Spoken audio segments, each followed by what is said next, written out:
Tu travailles. Tu travailles vraiment dur. Tu te lèves tôt, tu rentres tard. Tu sacrifies tes week-ends. Et pourtant, à la fin du mois, il ne reste presque rien. Alors tu te dis, je dois travailler encore plus. Et tu bosses encore plus. Et ça ne change toujours rien. Voici ce que personne ne t'a dit. Le problème, ce n'est pas ton manque d'effort. Ce n'est pas la chance. C'est ce qui se passe ici, dans ta tête. Aujourd'hui, je te montre les 3 blocages mentaux qui sabotent ton ancien peu de ton argent, chaque jour. Même quand tu bosses dur, des chercheurs ont scanné le cerveau de personnes aisées et de personnes qui galèrent financièrement. Même niveau d'intelligence, mêmes opportunités de départ. La différence, ce n'était pas le QI, pas les diplômes, c'était les croyances inconscientes sur l'argent. Ces croyances, tu les as absorbées avant tes 7 ans. Et aujourd'hui, elles pilotent tes décisions financières sans que tu t'en rendes compte. Voici les 3 blocages. Compte combien tu reconnais. Blocage numéro 1. Le plafond de verre invisible. Quand tu étais enfant, tu as entendu des phrases. L'argent, ça ne fait pas le bonheur. On n'est pas riche, nous. Il faut travailler dur pour s'en sortir. Ces phrases semblent anodines. Mais elles ont créé un programme dans ton cerveau. Et voilà ce que ce programme fait aujourd'hui, sans que tu le vois. Tu commences à bien gagner. Et là, quelque chose se passe. Tu fais une dépense inutile. Tu rates une opportunité.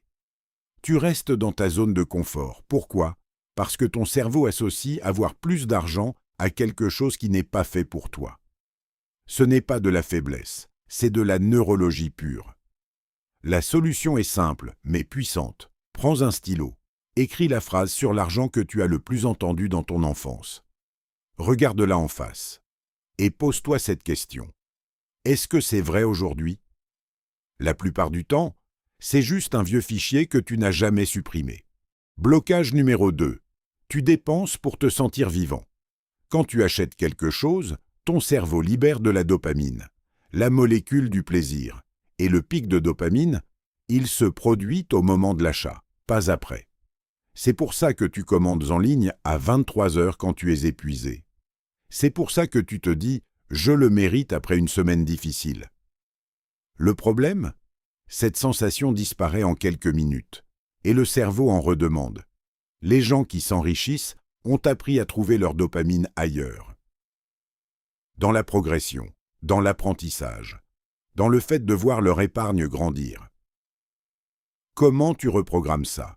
Une seule astuce validée par la recherche. Avant chaque achat non essentiel, attends 48 heures. Dans 80% des cas, l'envie disparaît. Blocage numéro 3. Tu confonds effort et stratégie. C'est le plus dangereux des 3, parce qu'il te donne bonne conscience. Tu travailles dur. Donc tu mérites de réussir. Sauf que l'effort sans stratégie, c'est courir vite dans la mauvaise direction. Les gens qui s'enrichissent créent des systèmes qui travaillent pour eux, même quand ils dorment. Une épargne qui génère des intérêts. Une compétence monétisée en ligne. Un contenu qui continue de rapporter. La question à te poser ce soir, est-ce que j'ai une seule chose qui génère de la valeur sans moi? Sinon, tu sais sur quoi travailler. 3 blocages. Un plafond de verre à identifier. Une dopamine à reconditionner. Une stratégie à construire. Tu n'as pas besoin de tout changer d'un coup. Commence par un seul blocage. Cette semaine, dis-moi en commentaire lequel tu reconnais le plus chez toi. Je lis tout. Abonne-toi, la prochaine vidéo va aller encore plus loin. À très vite sur Clarté Psychique.